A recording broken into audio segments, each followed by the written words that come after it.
Free at last. Have you ever seen TV programs about teenagers on holiday without parents? They're always having a wild and exciting time.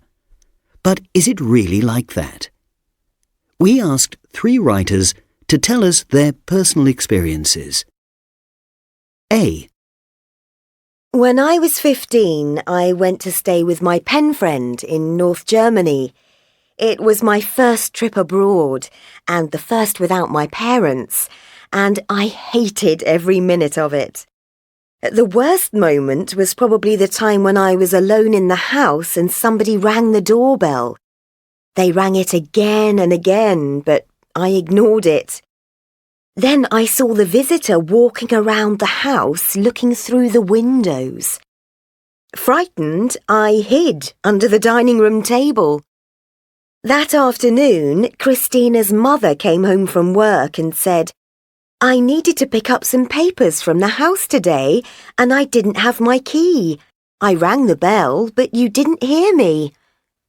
"Oh, I was in my room, I expect," I said. "Sorry." My face went red because she knew I was lying. I'm certain she saw me under the table. B. At 16, I hitchhiked down to Cornwall in the southwest of England with a friend. We spent the holiday walking along the coastal path with a tent and a backpack, staying at campsites on the way. The weather was fantastic and the sea was beautiful. We had almost no money and lived on sandwiches and tea. One of the first things I learnt was this: a fire and a mug of tea can make the world seem perfect. The second thing: spending more money does not mean having more fun. What really mattered was talking to people. I had to do lots of chatting, negotiating, discussing and questioning.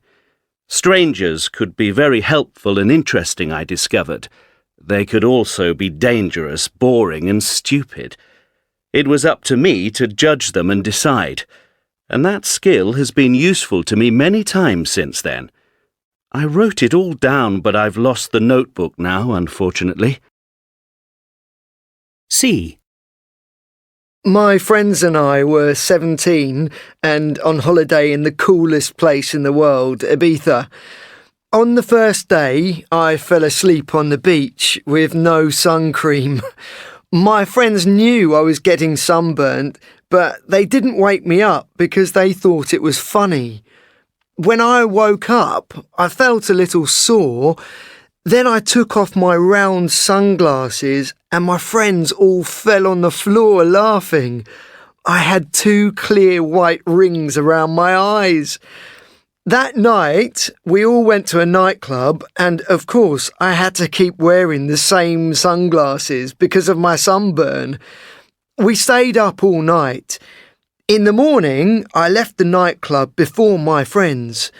For some reason, I didn't want to wait for a bus back to our hotel, so I walked 7 kilometres along busy roads.